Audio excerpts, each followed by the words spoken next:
Fala pessoal, sou Marcelo Pereira, este é o canal Dica do Nerd. De volta então para mais uma aula do nosso curso de HTML5 e CSS3. Nas últimas aulas nós aprendemos um pouco sobre formulários, criamos o nosso primeiro formulário e na aula passada nós estilizamos este formulário com CSS. Na aula de hoje a gente vai continuar estudando um pouco mais, vamos conhecer alguns outros elementos, alguns outros tipos de input. A gente vai entender um pouquinho mais sobre eles, como eles se comportam e como eles podem nos ajudar aí no futuro na criação dos nossos formulários. Então, para facilitar, eu criei já a pastinha aqui da aula 28. Você pode já preparar ela aí. Aí, para facilitar, eu vou fazer o seguinte. Eu vou copiar esses arquivos da aula passada e vou colocar aqui na aula 28. Vou recolher aqui a navegação. Então, eu vou rodar este arquivo aqui com o Live Server. Vou dar um pouquinho de zoom. Então, nós temos o input do tipo text, que é um campo livre, para texto livre. A gente viu também o tipo e-mail. Ele faz uma leve validação, verificando se é um e-mail no formato válido. A gente também viu o text area, que no caso é um campo de texto livre, só que ele permite quebra de linha. Então o próximo campo que nós vamos conhecer é o campo do tipo password.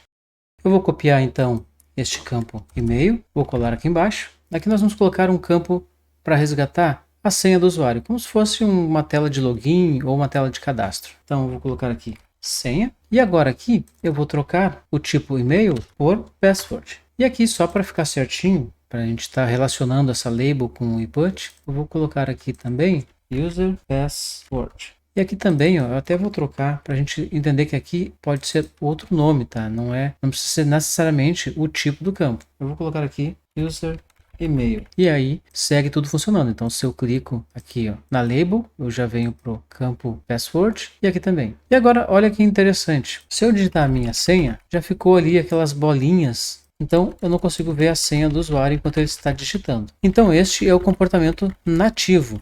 O próximo campo que nós vamos ver agora é o tipo search. A gente pode fazer então simular um campo de busca. Vou copiar novamente aqui. E agora aqui no tipo eu vou trocar para search. Vou só trocar aqui também. Vou deixar search também, por enquanto. Aqui nós vamos trocar para... colocar aqui como se fosse o CEP do cliente. CEP. Até posso colocar aqui também como CEP.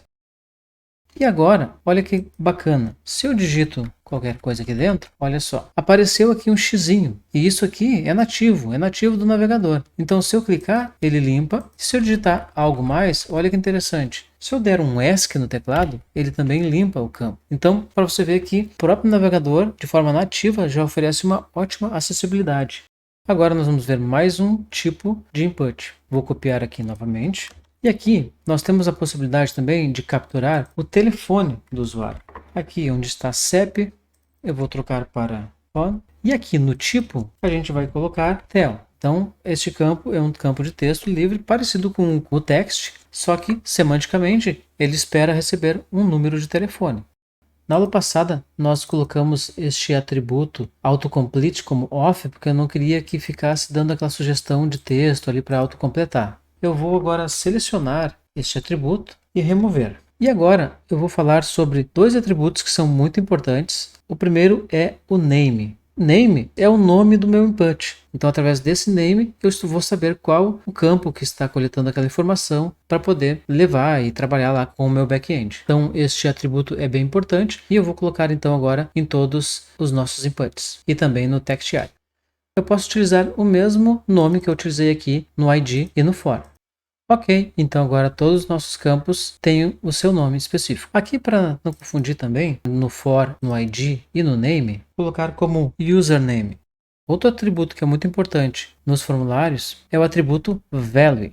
Este atributo value é o atributo que vai armazenar o valor que eu estou capturando neste meu campo de formulário. Eu vou colocar aqui value. Se eu colocar aqui Marcelo, esse campo value também serve para ser o meu dado inicial, o meu valor inicial para esse campo. Então, se eu colocar value em todos os campos, o meu formulário já vai vir preenchido. Aqui eu devo deixar como exemplo, mas normalmente o nosso value ele começa vazio. Então, eu vou colocar aqui o value nos nossos outros campos e vou deixar vazio. Aqui no nome, eu também vou tirar esse value, porque eu quero mostrar para vocês um outro atributo que também é bem bacana e é bem importante, que é o placeholder.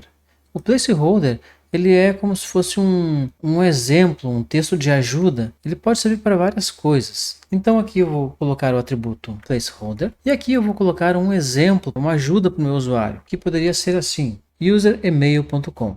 Então olha que bacana, o próprio navegador já colocou aqui com estilo um texto um pouquinho mais clarinho. Então, quando eu começo a digitar, o meu placeholder some. Aí se eu apago a informação, ele volta. Bem bacana, né?